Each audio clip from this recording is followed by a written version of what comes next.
Murshidabad district পুলিশের যে special operation group আছে তাদের কাছে একটা সোর্স ইনফরমেশান আসে এবং সেই ইনফরমেশান বেস করে তারা আমাদের রেজিনগর থানার টিম সেখানে সাব ইন্সপেক্টর সুজন ব্যাদ ও সাব ইন্সপেক্টর সাইরুল হোসেন প্রামাণিক তাদের টিম নিয়ে দাঁতপুর যেটা আমাদের NH ন্যাশনাল হাইওয়ে যেটা আছে পুরোনো NH-34 বা NH-12 তার উপর একটি গাড়ি, যে গাড়িটি কোচবিহার থেকে আসছিল, গাড়িটি হচ্ছে ইন্ডিগো মেঞ্চ, তাতে 5 জন ব্যক্তি তারা কোচবিহার থেকে কলকাতার দিকে যাচ্ছিল।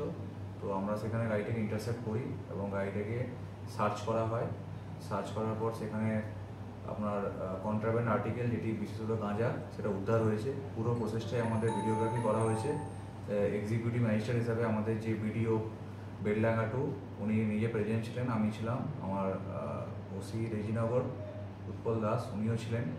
পুরো আমাদের সবার সামনে পুরো প্রসেসটা ভিডিওগ্রাফি হয় এবং আমরা টোটাল 148 কিলো গাঁজা রিকভারি করি, যার আনুমানিক বাজার মূল্য 10 লক্ষ টাকা। পুরোটাকে সিজ করা হয়েছে এবং গাড়িটাকেও সিজ করা হয়েছে।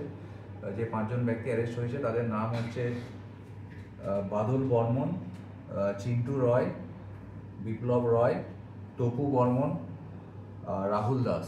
এদের প্রত্যেকের বাড়ি কোচবিহার, দিনহাটা। এদের কিছু জনের বাড়ি দিনহাটা। সাহেবগঞ্জের একজন ব্যক্তির কাছ থেকে তারা মালটাকে নিয়ে বেসিক্যালি আপনার যেটা আমাদের নদিয়া ডিস্ট্রিক্ট আছে সেই নবদ্বীপে ডেলিভারি করতে যাচ্ছিল। তার আগে আমরা এখানে গাড়িটিকে আটকাই এবং গাড়িটিকে আটকানোর পর পুরো মালটাই সিজ করা হয়। আজকে 5 জনকে কোর্টে পাঠানো হচ্ছে 10 দিনের রিমান্ড প্রেয়ার দিয়ে এবং আমরা দেখবো এর সাথে কারা কারা যুক্ত আছে তাদেরকেও আমরা রেড করে আমরা তাদেরকে অ্যারেস্ট করবো।